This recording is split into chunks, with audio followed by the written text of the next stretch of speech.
Et sur la côte d'Émeraude, les habitants qui empruntent la route sur le barrage de la Rance en ont assez. Ils réclament en vain depuis plusieurs années l'aménagement d'une voie spécifique pour les cyclistes. À l'heure actuelle, le passage des vélos est compliqué et rebute les pratiquants.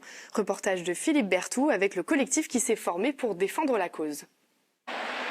Selon la saison et la météo, ils sont entre 70 et 150 cyclistes à emprunter quotidiennement le passage obligé entre Dinard et Saint-Malo, le barrage de la Rance. C'est le cas de Anne, une malouine qui va travailler à Dinard et que l'on voit ici se glisser entre le flot de véhicules et une bordure de béton.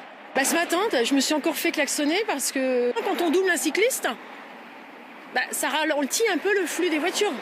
Mais comme on n'a pas de piste cyclable, on impacte sur leur conduite. Mais comme il n'y a rien pour nous... En fait, dans le sens Saint-Malo-Dinard, il y a bien un itinéraire recommandé, mais il passe par le bois de la Briantais et est plutôt escarpé. Avec des pentes de 23 à 40%, on est obligé de poser pied à terre.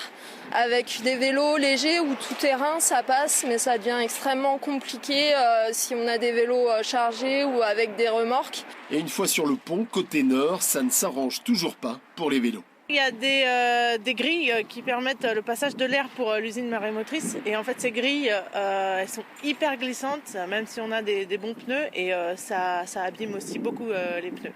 Côté sud, le passage en vélo à l'écart de la chaussée est plus facile, mais il manque des aménagements, notamment côté Saint-Malo entre le pont et le radar vitesse. C'est trop étroit.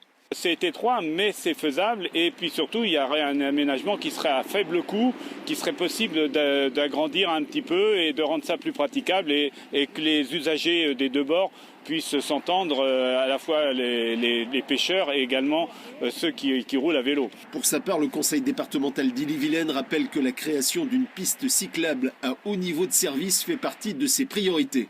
Le projet définitif sera arrêté le 22 décembre prochain suite à la restitution des différentes études de faisabilité, mais la réalisation concrète de l'équipement demandera plusieurs années avant sa mise en service.